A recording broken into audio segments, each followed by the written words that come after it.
आज की जय जय भवानी जय शिवाजी। बघा दादा आता आपण सर्वजण या ठिकाणी उभे दादा ही रायगड किल्ल्यावरची समोरची साईड आहे। जे लाखोशी भक्त गडावरती पायी वरती चढून वरती येतात 2000 पायऱ्यावरती चढून त्या समोरच्या कॅमेऱ्याच्या टावरचं लोक वरती चढून वरती येतात। त्या ठिकाणी किल्ल्याच्या 2000 पायऱ्या समाप्त होतात। जे रायगड किल्ल्यावरची समोरची साईड आहे। जे आपल्या समोर दादा आपल्या राजांची मूर्ती आहे। दादा ही राजांची मूर्ती राजांच्या राज दरबारामध्ये बसवण्यासाठी आणली होती, पण राजांच्या मूर्तीमध्ये एक चूक निघाली, त्या मूर्ती ही बाहेर बसवली। चूक अशी होती आपल्या कोणतेही राजा आपल्या गादीवरती बसताना पायामध्ये जोडे घालत नसतो। जोडे म्हणजे आता आपण बोलतो पायामध्ये चपला बोलतो। राजांच्या पायामध्ये मोजोडे तेव्हा राजांची मूर्ती ही बाहेर बसवली। राजांच्या मूर्तीचे छत्र बसवलं 2012 मध्ये 2 जून 2012 मध्ये साताऱ्याचे उदयनराजे भोसले यांच्या मार्फत 2012 मध्ये छत्र बसवले होते। जो मूर्ती समोर मोकळा ग्राउंड आहे, त्या ग्राउंडला इतिहासामध्ये होलीचा ग्राउंड होता। आता आपल्या गावामध्ये शिमग्यामध्ये आपण होली सण साजरा करतो। पूर्वीच्या गडावरती नेम असायचे, जो भादे पेटक्या होलीतून हाताने नारळ काढेल त्या व्यक्तीला 1.25 किलो सोन्याचा कडा, डोक्यातला फेटा आणि एक मानाचा घोडा बक्षीस द्यायचे। तो नारळ फक्त धर्मवीर छत्रपती संभाजी महाराजांनी काढला होता अवघे 9 ते 10 वर्षाचा असताना। म्हणजे ग्राउंडला इतिहासामध्ये होलीचा ग्राउंड होता। बघा समोर दादा आपल्या राजांची पूर्वीची बाजारपेठ, आता बाजारपेठेची लांबी 800 फूट लांबी आहे, 40 फूट लांबी आहे, 800 फूट लांबी 40 फूट रुंदी अशा डावीकडे 22 उजवीकडे 22 अशी 44 दुकान आहेत। आगे दुकान आणि पीछे मकान, बीच मध्ये व्यक्तीला समोर जागा असायचा। म्हणजे समोर दुकान लावायचे, बीच मध्ये सामान स्टोर करायचे आणि त्याच्या पाठीमागे स्वतः ते राहायचे।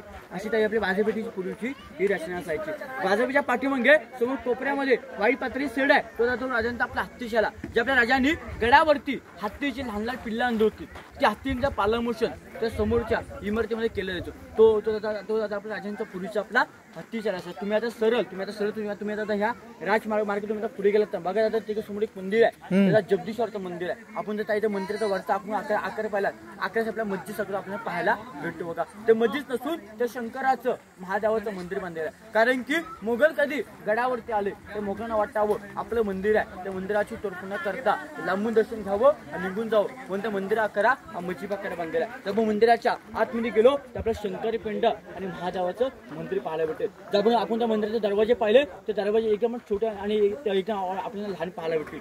मोगल कसे बलाढ्य आणि डिपार्ट होते, मोगल शंकराच्या पिंजरा मुजरा करून जावे म्हणजे त्याचे दरवाजे आपण छोटे आपल्याला पाहायला भेटते। बघा मंदिराच्या समोर जे शंकू आकाराचं व्हाईट घुमट आहे ती आपल्या राजांची समाधी आहे। समाधीच्या आणि मंदिराच्या मध्यभागी गेट आहे, ते गेटच्या दुसऱ्या पायरीवरती ज्या व्यक्तीने 14 वर्षामध्ये गड बांधला त्या व्यक्तीच्या नावाची पाठी आपल्या आजूबाजू सर्वांना त्या ठिकाणी आपण सर्वांना पाहायला भेटते। बघा सेवेचे तटपर हिरोजी इंदुर राजा विचार हिरो तुम्ही गड बांधलात, पण तुम्हाला गडाचं बक्षीस तुम्हाला का पाहिजे? ह्या गावाची वतन आणि सोनं नाणं मारून प्रकृत व्यक्तीवर राजामध्ये तिथलं काहीच चुको राजामध्ये फक्त दगड बसवायचा, त्या दगडावरती मोजकं नाव लिहायचा सेवेचे तटपर हिरोजी इंदुरकर राजेवर हिथं तुम्हाला बक्षी का पाहिजे? खाली किल्ल्याचा मेंगाडा महादरवाजा तिथे तुम्ही घेऊ शकता, त्यावेळेला भला मोठा नगरखाना तिथे तुम्ही आतमध्ये घेऊ शकता। नाही महाराज दररोज सकाळी जेव्हा मंदिराचे दर्शन घेता तुमच्या ओजा पायाची धूळ त्यांच्या मस्तकाला गावी हेच राजांचं बक्षीस आहे। असं व्यक्ती नावाची पाठी आपल्या आजूबाजूला आपण सर्वांना त्या ठिकाणी सर्वांना पाहायला भेटतं। राजांनी विचार ही तुम्ही गड बांधलात, तुम्ही बांधकामाचं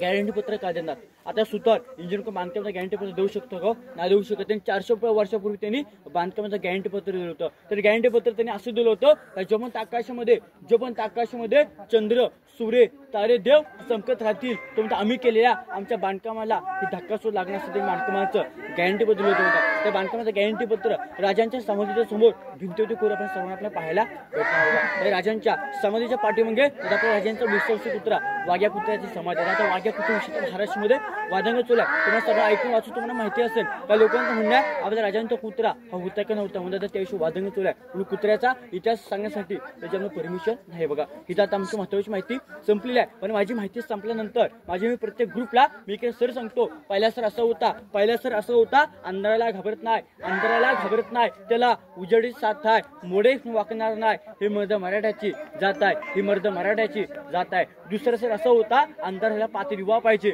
अंधाराला पाहता एक दिवा पाहिजे, या देशानं पूर्ण महाराष्ट्राला जिजाऊंचा शुभा पाहिजे, देशानं पूर्ण महाराष्ट्राला जिजाऊंचा शुभा पाहिजे. बोला पुण्यश्लोक छत्रपती श्री शिवाजी महाराज की जय. जय भवानी, जय शिवाजी. धर्मवीर छत्रपती श्री संभाजी महाराज की जय. दादा आता आपलं महत्वाचं